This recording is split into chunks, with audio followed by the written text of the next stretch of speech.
السلام علیکم ورحمۃ اللہ وبرکاتہ۔ وعلیکم السلام ورحمۃ اللہ وبرکاتہ۔ الحمدللہ، سب سے پہلے درس قرآن کا آغاز ہو۔ تمام شائقین، تمام حاضرین، تمام ناظرین کو دل کی گہرائیوں سے گزری ہوئی عید الفطر، عید مبارک آپ سب کو، اور پھر دعا ہے کہ اللہ تعالیٰ آپ کو ڈھیروں رمضان المبارک اور عیدیں نصیب فرمائے، اور اللہ تعالیٰ آپ کی نسلوں کو بھی صحیح العقیدہ، سچا سنی بنائے۔ الحمدللہ، الحمدللہ رب العالمین، والصلاة والسلام علی رسولہ النبی الکریم، اما بعد فاعوذ باللہ من الشیطان الرجیم، بسم اللہ الرحمن الرحیم۔ مثل الذین ينفقون اموالهم فی سبیل اللہ کمثل حبة انبتت 7 سنابل فی کل سنبلة 100 حبة واللہ یضاعف لمن یشاء واللہ واسع علیم۔ صدق اللہ مولانا العظیم۔ رب اشرح لی صدری ویسر لی امری واحلل عقدۃ من لسانی یفقہوا قولی۔ وسع ذنب من بیسر سما مدد قبلہ دی مدد کعبہ مدد۔ ان اللہ وملائکتہ یصلون علی النبی یا ایھا الذین آمنوا صلوا علیہ وسلموا تسلیما۔ اللہم صلی علی سیدنا مولانا محمد وعلی آل سیدنا مولانا محمد وبارک وسلم وصلوا علیہ۔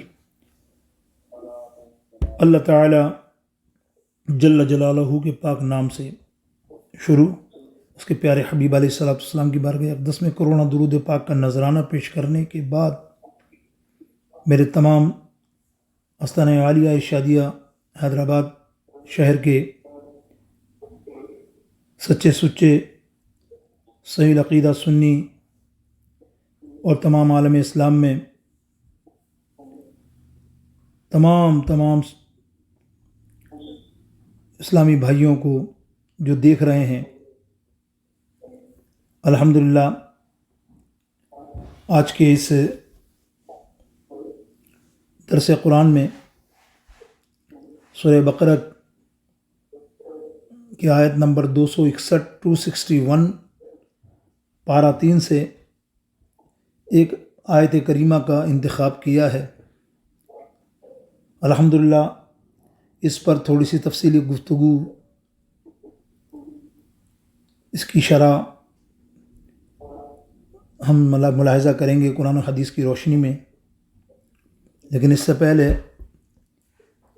سرکار علیہ السلام کی بارگاہ اقدس میں چونکہ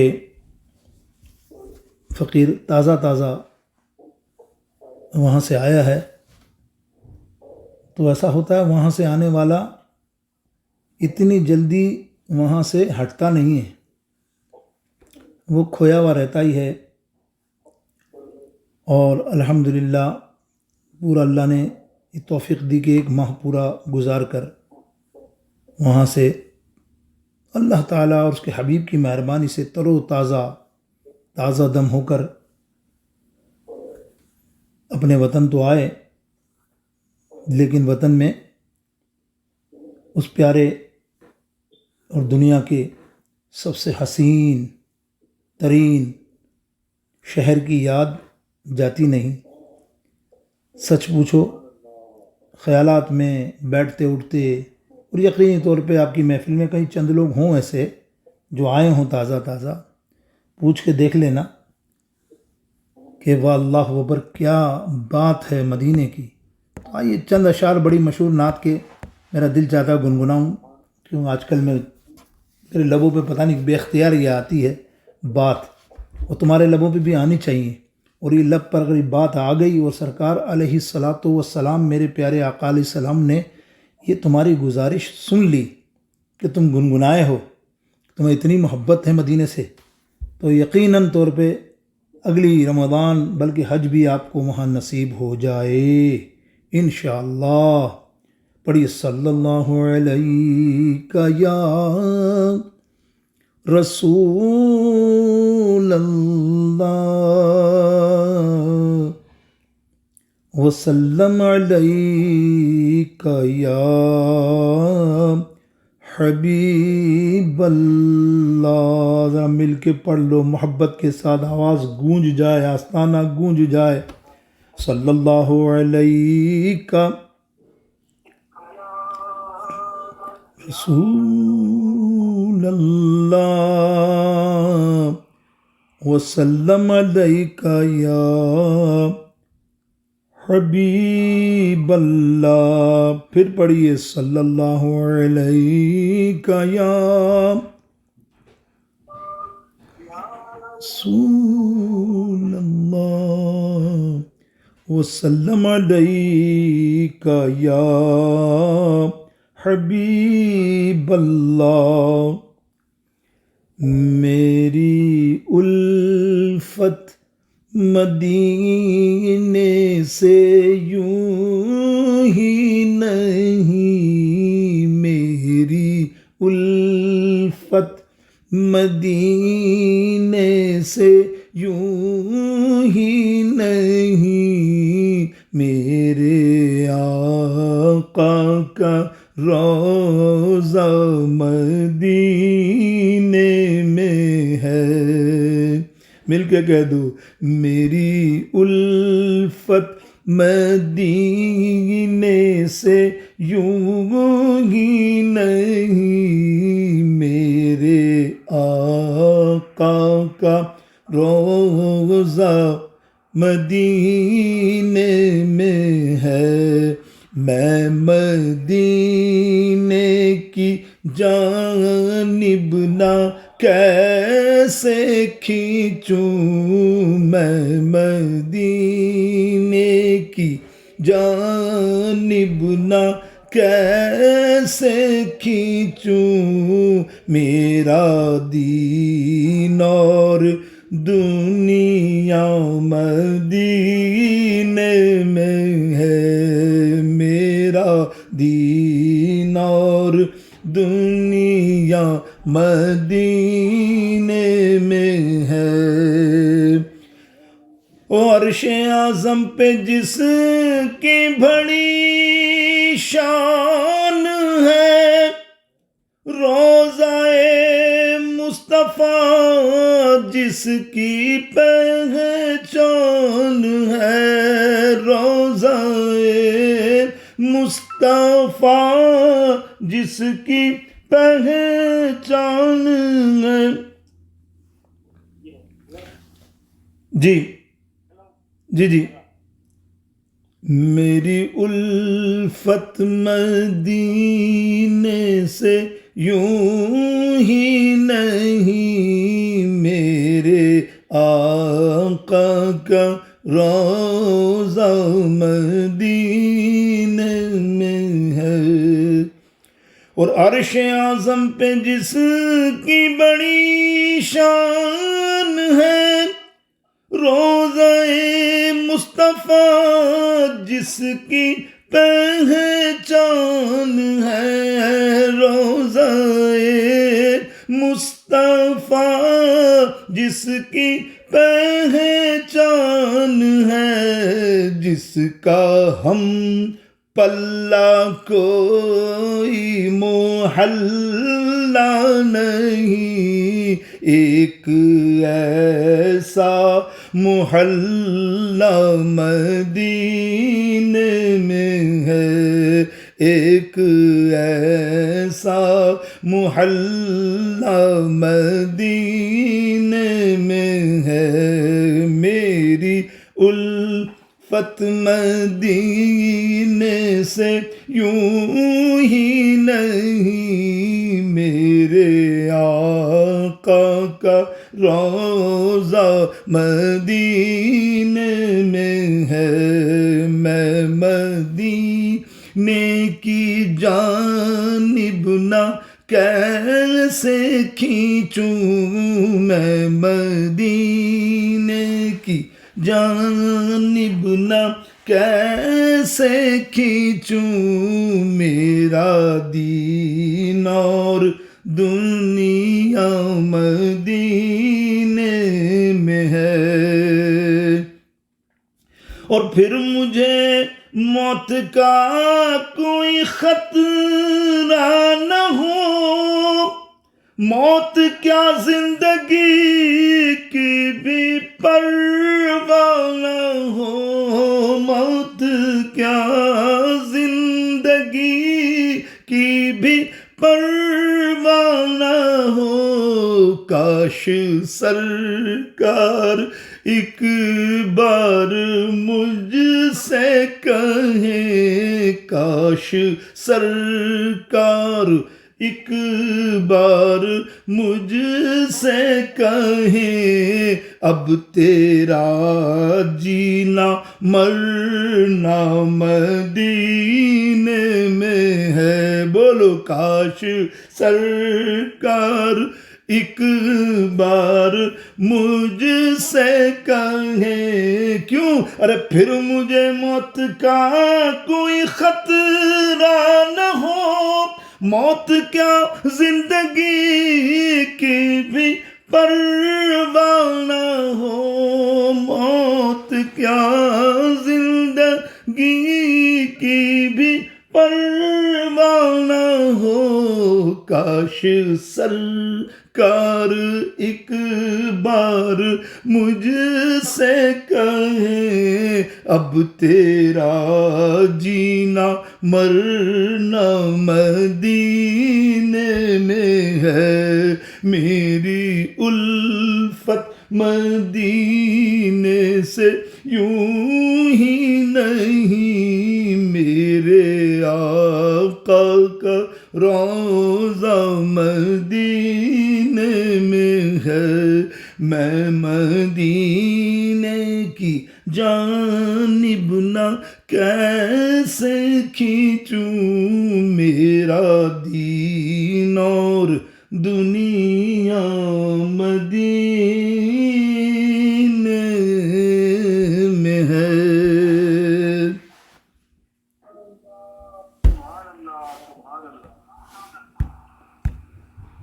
اللہم صلی علی سیدنا مولانا محمد صلی اللہ تعالی علیہ وسلم، صلاۃ و سلام علیک یا رسول اللہ۔ اے اللہ، جتنے چاہنے والے ہیں، مدینہ پاک کی محبت کرنے والے ہیں، سب کو مدینہ پاک زندگی میں ایک بار اور رمضان میں خاص ضرور دکھا، آمین۔ آیت کریمہ کے تحت اللہ تعالیٰ ارشاد فرما رہا ہے کہ جو لوگ اللہ کی راہ میں اپنے مالوں کو خرچ کرتے ہیں، یعنی فرمایا مثال الذین، جو لوگ ینفقون خرچ کرتے ہیں، اموالہم اپنا مال، یعنی پھر فرمایا فی یعنی میں سبیل اللہ، اللہ کے راستے میں، پھر کمثلی کہا مانند کس کے؟ اس کی مثال اس دانے کی طرح ہے جس نے 7 ایسے گوشے اگائے کہ ہر گوشے میں سے 100 دانے نکلے، اور اللہ جس کے لیے چاہے ان کو دگنا کر دیتا ہے، اور اللہ بڑی وسعت والا، بہت علم والا ہے۔ یہ آیت کریمہ کی تفسیر میں علماء فرماتے ہیں کہ حیات بعد الممات، یعنی حیات بعد الموت کے ذکر کے بعد یہ صدقہ اور خیرات کا ذکر کی مناسبت کیا ہے؟ یعنی ان آیاتوں سے پہلے آپ دیکھیں گے اللہ تعالیٰ نے حضرت عزیر اور حضرت ابراہیم علیہ الصلاۃ والسلام کا قصہ بیان فرمایا ان دونوں میں قصہ میں حیات بعد الموت پر دلائل قائم ہوئے اور اس کی زندگی کے بعد دوسری زندگی کا پیش آنا اس میں ذکر آیا۔ ان آیتوں میں یہ بھی بیان کیا گیا کہ دوسری زندگی میں کیا چیز انسان کے کام آ سکتی ہے۔ یہ خاص جو موضوع ہے الحمدللہ کہ آخرت کی فکر کرو، آؤ آخرت کی فکر کریں، جمعے کو میرا بیان ہے، اس ضمن میں ذکر آ گیا ہے درس قرآن میں، یہ تو میں آپ کو بتا دوں کہ دوسری زندگی کتنی عظیم ہے اور کتنی پیاری ہے، وہ ذکر ہوگا جمعے کے دن۔ آپ ضرور شامل ہوئیے گا نیٹ پر، جہاں بھی سے ہو سکے، جہاں تک ہو سکے رابطہ کیجیے گا، انشاءاللہ بڑا فائدہ دے گا۔ اللہ تعالیٰ مجھے اور آپ سب کو علم کے سفر میں رکھے، میری زندگی بھی اسی سفر میں کٹے، آمین کہہ دو۔ کیا فرمایا جا رہا ہے کہ دوسری زندگی میں کیا چیز انسان کے کام آ سکتی ہے اور کون سا عمل ہے وہاں نفع دے سکتا ہے، اور وہ صدقہ اور خیرات ہے جسے اللہ تعالیٰ نے ان لوگوں کا ذکر فرمایا جو ہزاروں کی تعداد میں موت کے ڈر سے بھاگے۔ ان کے واقعے کا بیان کرنے کے بعد فرمایا وہ کون ہے جو اللہ سے قرض یعنی اللہ کو قرض حسن دے۔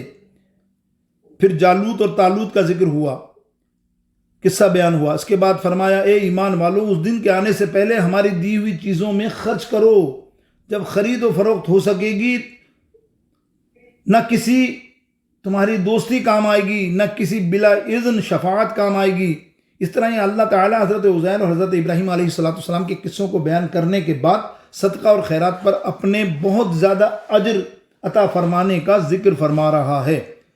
یعنی انفاق فی سبیل اللہ کی مصارف کیا ہیں۔ قرآن پاک میں جگہ جگہ صدقہ و خیرات کی فضیلت، اس کا اجر و ثواب بیان کیا گیا ہے۔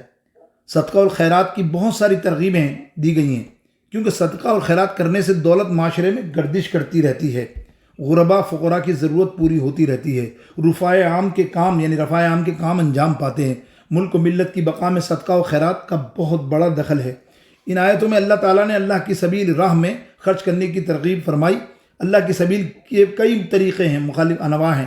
علم دین کے نشریات میں حصہ لینا، دینی مدارس کی مدد کرنا، مساجد بنانا، لائبریری قائم کرنا، سرائے بنانا، محتاج خانے، اپاہج خانے تعمیر کرنا، یعنی مروجہ علوم کے لیے اسکول اور کالجز میں گرانٹ دینا، یتیموں اور بیواؤں کے لیے وظائف دینا، بیماروں کے علاج اور معالجے کے لیے ہسپتال وغیرہ بنانا، ان کے لیے دوائیاں فراہم کرنا، اور عدالتی اخراجات جو برداشت نہیں کر سکتے اپنے حقوق حاصل کرنے کے لیے، ان کام میں بھی اپنے رشتہ دار، پڑوسیوں اور جو تنگ دست ہوں ان کی مدد کرنا، فقراء اور مساکین کی کفالت کرنا، قرض کی ادائیگی میں مقروض لوگوں کی مدد کرنا۔ یہ سارے کے سارے سبیل اللہ کی سبیل اللہ کی راہ میں طریقے ہیں۔ اور سب سے بڑی جو اس میں طریقہ ہے بیان ہوا وہ ہے جہاد۔ راستے میں اللہ کی راستے میں خرچ کرنے والا جہاد جو ہے وہ سب سے بڑا حصہ ہے اس کا، کیونکہ جہاد کرنے والا ایسا ہوتا ہے تاکہ وہ اللہ کے دین کی سربلندی کرتا ہے۔ یعنی 10 گنے، 700 گنے یا بے حساب اجر گنے۔ یہاں قرآن پاک کی آیت کریمہ میں یہی ذکر آ رہا ہے کہ تمہیں 10 گنا، 100 گنا بلکہ بے حساب بھی ملے گا۔ اب کس طرح ملے گا اس کی ترتیب اور اس کی ترغیب دیکھیں۔ اس رکوع کے اندر یہی بیان ہوا ہے، یعنی سورہ بقرہ کی 261 سے لے کے 266 تک 6 آیتیں بیان کی گئیں۔ قرآن پاک میں ایک جگہ فرمایا گیا کہ من جاء بالحسنۃ فلہ عشر امثالها، سورہ انعام میں 160 پر، کہ جو شخص ایک نیکی لے کر آئے گا اس کو ایک جیسی 10 نیکیوں کا اجر ملے گا۔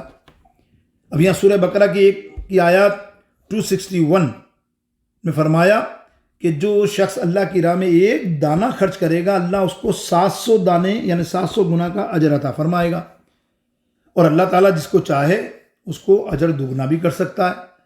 اور ایک اور مقام پہ فرمایا انما یوفی الصابرون اجرہم بغیر حساب، یہ سورہ زمر آیت نمبر 10، ترجمہ صبر کرنے والوں کو ان کا پورا اجر و حساب دیا جائے گا۔ اب کسی نیکی کا اجر 10 گنا ہے، کسی نیکی کا اجر 700 گنا ہے، اور کسی نیکی کا اجر کیا ہو رہا ہے؟ بے حساب۔ اب سوال یہ ہے کہ اجر کے یہ مختلف مدارج کس حساب سے ہیں؟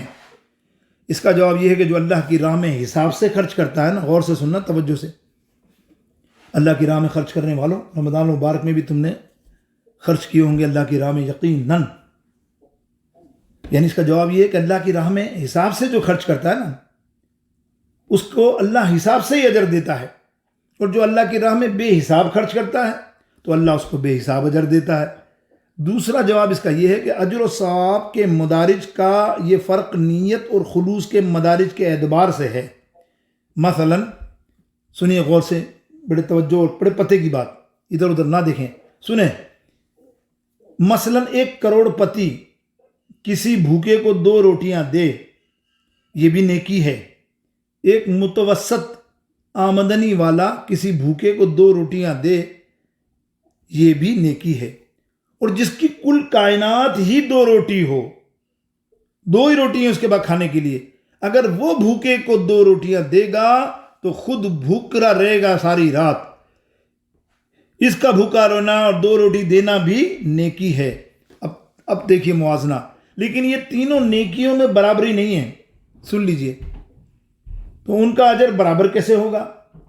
جس کی کل متاع 2 روٹیاں تھیں، اس کو روٹی دینا ایسا ہے جیسے 1 کروڑ پتی نے اپنی ساری دولت کسی کو دے دی۔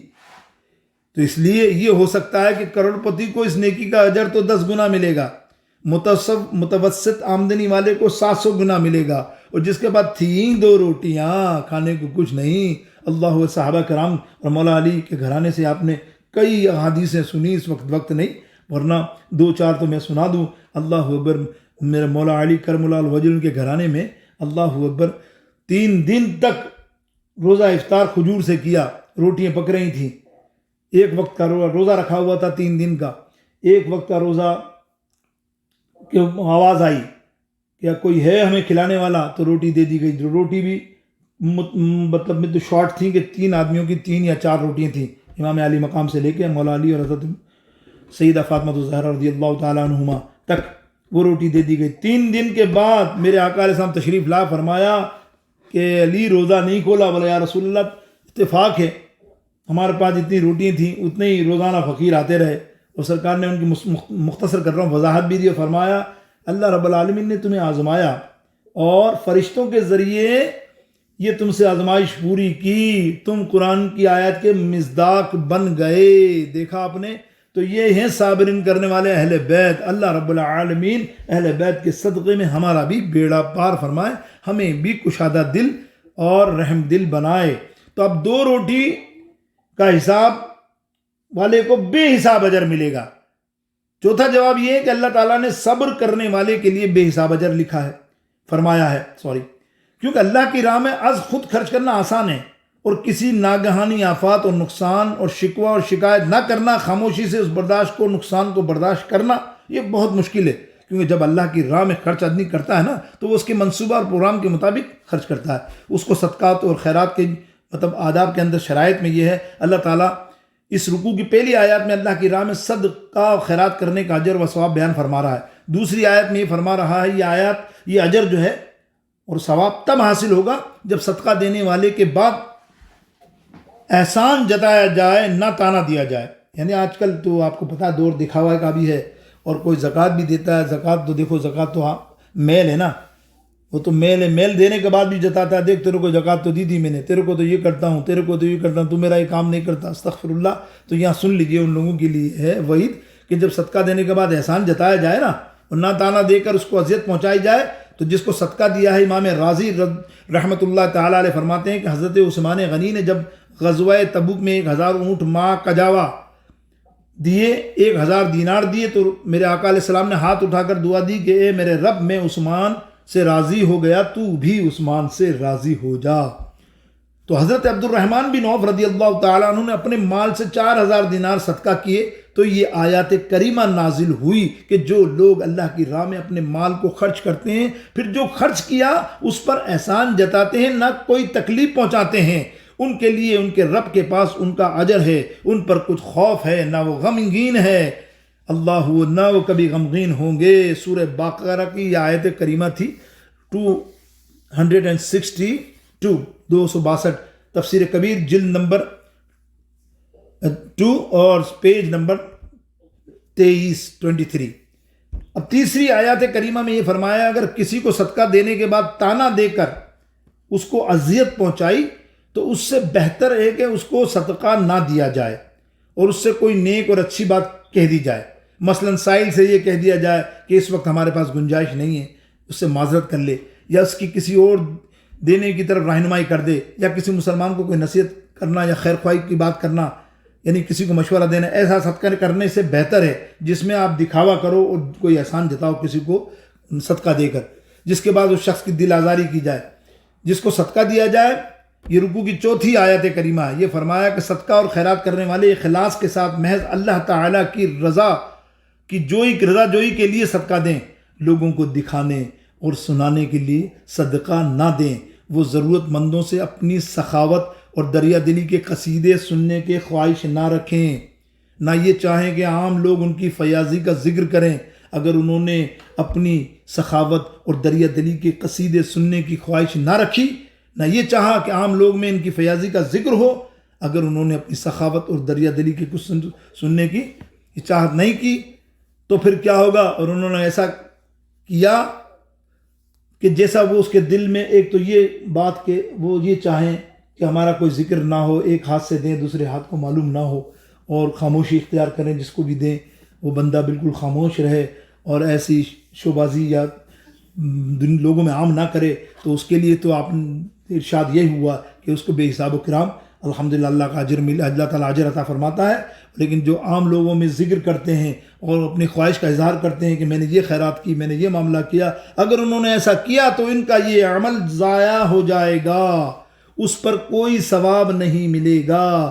ان کی مثال ایسی ہے، محدثین فرماتے ہیں، جیسے کسی چکنے پتھر پر مٹی جمع ہو گئی ہو اور بارش نے اس کو بالکل صاف کر دیا۔ خلاصہ یہ ہے کہ صدقے کی مقبولیت اور اس پر اجر ملنے کی محدثوں نے 3 شرطیں بیان کی، جس میں سے ایک احسان نہ جتایا جائے، جس کو صدقہ دیا جائے اس کو تانا نہ دے کہ اذیت نہ پہنچائی جائے، تیسرا اخلاص خلوص کے ساتھ صدقہ دیا جائے، لوگوں کو دکھانے اور سنانے کے لیے نہ دیا جائے۔ مصارف میں آداب اور شرائط جو بیان ہوئے ہیں، علامہ حافظ جلال الدین سیوطی علیہ رحمۃ الرضوان نے، امام طبرانی نے حضرت کعب بن عجرہ رضی اللہ تعالیٰ عنہ سے روایت کرتے ہیں کہ آقا علیہ الصلوۃ والسلام کے پاس ایک شخص گزرا، میرے آقا علیہ الصلوۃ والسلام کے اصحاب نے اس کے حسن اور اس کی تندرستی دیکھ کر کہا سبحان اللہ، کیا خوبصورت اور کیا مضبوط بدن والا بندہ ہے، اور یہ جملہ کہا یا رسول اللہ کاش یہ شخص اللہ کی راہ میں ہوتا۔ نبی علیہ السلام نے فرمایا اگر یہ شخص اپنے چھوٹے بچوں کا پیٹ پالنے کے لیے جا رہا ہے تو یہ اللہ کی راہ میں ہے، اگر یہ اپنے بوڑھے ماں باپ کی خدمت کے لیے جا رہا ہے تو یہ اللہ کی راہ میں ہے، اگر یہ اپنی ضرورت میں سے خود کو سوال سے روکنے کے لیے جا رہا ہے تو یہ اللہ کی راہ میں ہے، اور اگر یہ لوگوں کو دکھانے اور فخر کرنے کے لیے جا رہا ہے تو یہ شیطان کی راہ میں ہے۔ امام احمد بن حنبل، امام بحقی سنن کبریٰ میں حضرت ابو عبیدہ بن جراح رضی اللہ تعالی عنہ سے روایت کرتے کہ جس شخص نے اللہ کی راہ میں کسی زائد چیز کو خرچ کیا اس کو 700 گنا اجر ملے گا، جس نے پانی ذات پر اپنے اہل پر خرچ کیا، کسی مریض کی عیادت کی، یا راستے سے کوئی تکلیف دہ چیز ہٹا دی، اس کو 10 گنا اجر ملے گا، اور جب تک روزے کو باسط نہ کرے اس کے لیے ڈھال ہے، جس شخص کو اللہ کسی جسمانی بیماری میں مبتلا کرے اس کو بھی اجر ملے گا۔ امام بحقی شعب الایمان میں حضرت عبداللہ بن عمر رضی اللہ تعالیٰ عنہ سے ایک روایت لائے ہیں کہ سرکار علیہ السلام نے فرمایا اللہ تعالیٰ کے نزدیک اعمال 7 قسم کے ہیں، لیکن 2 عمل واجب کرتے ہیں، 2 عملوں کا بدلہ ایک مثل ہے، ایک عمل کا بدلہ 10 گنا ہے اور ایک عمل کا بدلہ 700 گنا ہے، اور ایک عمل ایسا ہے اس کا ثواب اللہ کے سوا کوئی نہیں جانتا۔ راہ وہ 2 عمل جو واجب کرتے ہیں، تو جو شخص اس حال میں اللہ سے ملانی، دوسرا عمل جو ہے اس کا ثواب کیسا ہے؟ محدثوں نے فرمایا کہ جو شخص یعنی یہ عمل جو کرتے ہیں، 2 عمل میں جو واجب کرتے ہیں ایسے 2 عملوں کو، تو جو شخص اس حال میں اللہ سے ملاقات کرے کہ اس نے اخلاص کے ساتھ اللہ کی عبادت کی ہو اور شریک بالکل نہ کیا ہو، اس کے لیے جنت واجب ہے۔ جس نے اللہ سے اس حال میں ملاقات کی ہو کہ اس نے شرک کیا ہو، سنو اس کے لیے دوزخ واجب ہے۔ ایک حدیث اور آخری سن لو، اللہ کے نزدیک سب سے بڑا ناپسندیدہ سب سے کبیرہ گناہ کیا ہے؟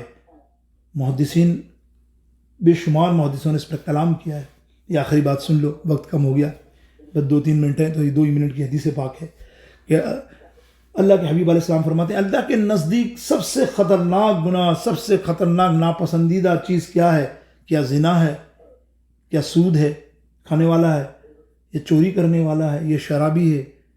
کیا بے نمازی ہے؟ نہیں نہیں نہیں، سنو، اللہ کے نزدیک ناپسندیدہ خطرناک ترین گناہ وہ ہے جو اللہ کے علاوہ کسی اور کی پوجا کرے، کسی اور کی پرستش کرے، اللہ کسی اور کی عبادت کرے، یعنی شرک کرے. شرک کرنے والا بندہ اللہ تعالیٰ کو سخت ناپسند ہے، وہ جہنم کا ہی حقدار ہے. اللہ رب العزت جل جلالہ ہمارے درس سے کچھ سیکھنا نصیب فرمائے اپنے حبیب کے صدقے، اور سن کر مجھے اور آپ سب کو عمل کی توفیق نصیب فرمائے. اے اللہ ہمارے آستانہ عالیہ کے محبت کرنے والوں کو جو آتے ہیں، اللہ ان کو اجر عظیم عطا فرما. ساقی بابا کو اللہ تعالیٰ صحت کاملہ کے ساتھ سچی پیاری محبت کے ساتھ مریدین کی خدمت کی توفیق عطا فرما. انہیں بھی بے روا لوگوں سے دوری نصیب فرما. اے اللہ انہیں بھی سچے پیارے محبت والے کرنے والوں کا ساتھ نصیب فرما. اور یہ اللہ اپنے حبیب کے صدقے میرے آستانوں کو 4 چاند لگا. کچھ گناہگار کو یہاں خدمت دین کی جو توفیق نصیب ہوئی ہے، اے اللہ اس پر مجھے قائم فرما اور زیادہ خدمت کی توفیق نصیب فرما. مجھ سے کام لے یا رب العالمین. یا اللہ کام وہ لے لیجئے جو تمہیں راضی کرے. ٹھیک ہو نام رضا تم پہ کروڑوں درود. و صلی اللہ تعالی علی خیر خلقی والہ واصحابہ اجمعین برحمتک یا ارحم الراحمین. السلام علیکم ورحمۃ اللہ وبرکاتہ.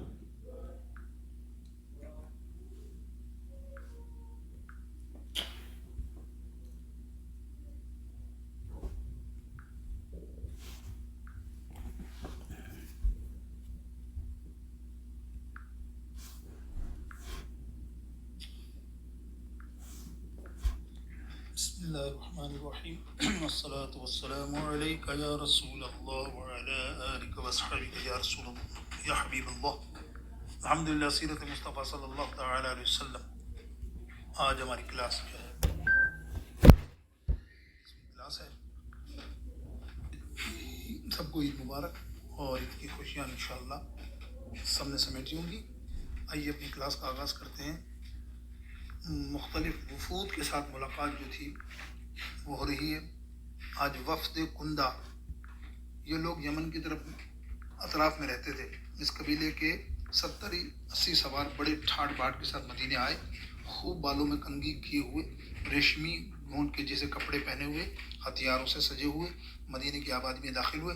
جب یہ لوگ حضور علیہ السلام کے دربار اقدس میں باریاب ہوئے تو آپ آقا علیہ السلام نے ان لوگوں سے دریافت کیا کہ تم لوگوں نے اسلام قبول کر لیا ہے؟